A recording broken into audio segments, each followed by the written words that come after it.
Donald Trump भी ना अपने आप में अलग ही हैं, ये कभी नहीं सुधरेंगे। अब बुढ़ापा आ गया है और चुनाव में बुरी तरह हार चुके हैं, तो ये नहीं कि शांति से व्हाइट हाउस से विदाई ले लें, तो नहीं, जाते जाते भी ऐसी हरकतें कर जाएंगे जिससे साबित हो जाए कि ट्रंप साहब हैं और वो कभी नहीं बदल सकते। और उनकी बीवी मेलानिया, वो भी कम थोड़ी ना है, दोनों ही एक से बढ़कर एक है। ट्रंप ने जाते जाते बाइडेन के लिए एक नोट भी छोड़ा जिसे बाइडेन पब्लिक करने को तैयार नहीं है। पता नहीं ऐसा क्या लिख दिया उसमें ट्रंप ने। खैर, आज के इस वीडियो में मैं आपको बताऊंगी कि व्हाइट हाउस से जाते जाते ट्रंप ने कर दी कौन कौन सी गंदी बात। ट्रंप की गलतियों की लिस्ट बनाने बैठूंगी तो ये वीडियो नहीं डॉक्यूमेंट्री में बदल जाएगी, क्योंकि वो तो बहुत बड़ी लिस्ट है। इसीलिए शुरुआत करते हैं मेलानिया से। दरअसल ट्रांसफर ऑफ पावर के दौरान ये हमेशा से ही ट्रेडिशन रहा है कि current first lady future first lady को व्हाइट हाउस चाय पर बुलाती है और व्हाइट हाउस की सैर भी करवाती है। लेकिन मेलानिया मोहतरमा ने ऐसा नहीं किया और तोड़ डाला करीब 100 साल से चला आ रहा ये ट्रेडिशन। जी हाँ, 100 साल के बाद ऐसा हुआ है जब फर्स्ट लेडी ने फ्यूचर फर्स्ट लेडी को व्हाइट हाउस नहीं बुलाया हो। अब मेलानिया का ये रवैया खिसियाई बिल्ली की तरह ही लग रहा है। अब आते हैं कंट्रोवर्सी की दुकान के फेवरेट प्रोडक्ट ट्रंप साहब पर। जब बात न्योता देने की हो रही है तो इसमें जो गोल मेलानिया ने किया, सेम वही गोल ट्रंप साहब ने भी किया।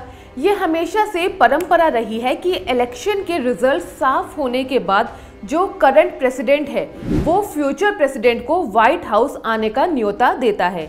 ये सब चीजें एक अच्छा एटमॉस्फेयर बनाए रखने और स्मूथ ट्रांसफर ऑफ पावर के लिए की जाती हैं। लेकिन यहाँ तो 7 जनवरी तक ट्रंप अपनी हार तक को मानने को तैयार नहीं थे, तो ये सब फॉर्मेलिटीज़ की उम्मीद उनसे रखना बेवकूफ़ी ही होगी।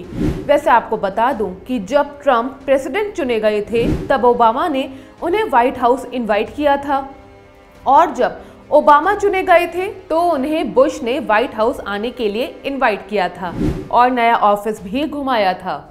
अब आते हैं ट्रंप के दूसरे गोल पर। करीब 152 साल बाद ये पहला मौका था जब प्रेसिडेंट इलेक्ट की इनॉग्रेशन सेरेमनी में प्रेसिडेंट शामिल नहीं हुए, यानी जो बाइडेन की इनॉग्रेशन सेरेमनी में ट्रंप शामिल नहीं हुए। वाह, सही है। ऐसा लग रहा है जैसे दोनों मियाँ बीवी में कंपटीशन चल रहा है कि कौन कितनी पुरानी परंपरा को तोड़ देगा। एक ने 100 साल पुरानी परंपरा तोड़ी तो दूसरे ने 152 साल पुरानी परंपरा को तोड़ दिया। अगले गोल पर आते हैं। ये भी हमेशा का ट्रेडिशन रहा है कि इनॉग्रेशन सेरेमनी से पहले व्हाइट हाउस के नॉर्थ पोर्टिको की सीढ़ियों पर प्रेसिडेंट इलेक्ट को रिसीव करते हैं, यानी कि इस बार यहाँ ट्रंप को बाइडेन को रिसीव करना था, लेकिन एज एक्सपेक्टेड ऐसा हुआ नहीं।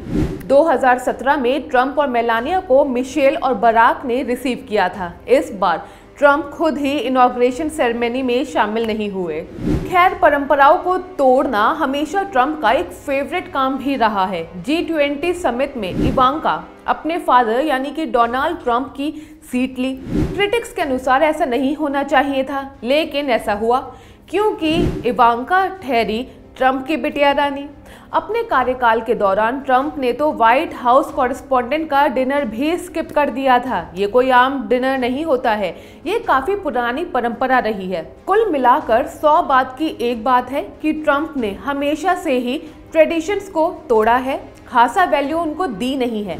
अब चाहे वो उनका नॉर्थ कोरिया का दौरा हो, चीन और ईरान के साथ रिलेशंस, या फिर व्हाइट हाउस से निकलते हुए ऐसे खिसियाना। खैर, इस पूरे मसले पर आपकी जो भी राय है हमें ज़रूर बताइएगा हमारे कमेंट बॉक्स में, और देश और दुनिया की तमाम खबरों के लिए देखते रहिए अनकट।